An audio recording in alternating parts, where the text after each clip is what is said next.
Baik, Assalamualaikum warahmatullahi wabarakatuh. Perkenalkan, saya Dedi Pratama dengan NIM 1905911. Pada kesempatan kali ini saya akan menjelaskan materi resum ke-12 terkait dengan memahami konsep penjualan langsung. Materi yang pertama yaitu pengertian penjualan langsung.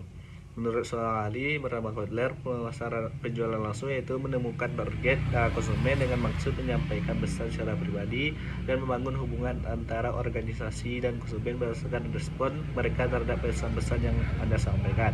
Pemasaran secara langsung dapat dilakukan dengan direct email, via telepon, dan via internet. Contoh dari penjualan langsung itu ketika ada seorang sales yang mendatangi rumah Anda dan menawarkan produk, misalnya minuman, dan Anda tertarik setelah pemaparan dari mereka. Yang B yaitu kegiatan dalam penjualan langsung. Kegiatan dalam penjualan langsung terbagi atas 3. Yang pertama, single level direct sales, yaitu penjualan yang biasanya dilakukan secara tatap muka, misalnya melalui presentasi door to door. Yang kedua itu party plan sales, yaitu penjualan terjadi dalam pengaturan grup. Metode ini menghasilkan prospek penjualan dengan mengadakan acara sosial yang menawarkan produk untuk dijual. Yang ketiga itu pemasaran berjenjang atau MLM, yaitu fokus utama dari bisnis ini itu merekrut anggota, bukan produk itu sendiri. Yang menjadi pembedanya itu bahwa pendapatan yang diperoleh melalui didasarkan pada komisi penjualan dan penjualan yang dilakukan oleh mitra bisnis. Selanjutnya itu 5 cara yang dapat dilakukan untuk penjualan langsung Anda berjalan efektif. Yang pertama, konsisten dan terperinci dalam menyimpan data pelanggan. Yang kedua itu fokus dalam membangun hubungan dengan klien. Yang ketiga, membangun dan menjaga jaringan. Yang keempat, memahami produk dengan baik. Dan yang kelima, tingkatkan skill penjualan Anda. Selanjutnya itu cek kelebihan dan kelemahan penjualan langsung. Direct selling memiliki beberapa kelebihan dan kelemahan sendiri sehingga Anda harus mempertimbangkannya. Yang pertama itu kelebihan direct selling.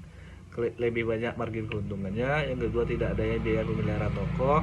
Yang ketiga, kontak pribadi dengan pelanggan, dan tidak adanya biaya iklan dan pemasaran. Sedangkan menjadi kelemahannya yaitu sulit menjangkau khalayak luas, mempengaruhi kehidupan pribadi, sering terjadi penolakan, dan risiko yang akan ditimbulkan.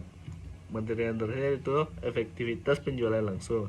Bagaimana cara mengukur efektivitas promosi pemasaran? Pada dasarnya ada 2 cara yang dapat dilakukan, yaitu pendekatan penjualan, yaitu merupakan cara mengukur efektivitas penjualan dengan menghitung ROMI yang menggunakan ROMI sebagai tolak ukur. ROMI itu membagi antara kenaikan penjualan dan kenaikan biaya pemasaran. Yang kedua itu pendekatan komunikasi atau pendekatan luar penjualan, yaitu seperti brand awareness indikator yang digunakan dengan menggunakan indikator terkait seperti apakah pesan tersebut tersampaikan, bagaimana sikap konsumen terhadap merek, dan bagaimana keinginan membeli konsumen.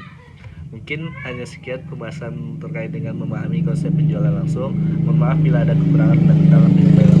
Jadi saya akhiri, assalamualaikum warahmatullahi wabarakatuh.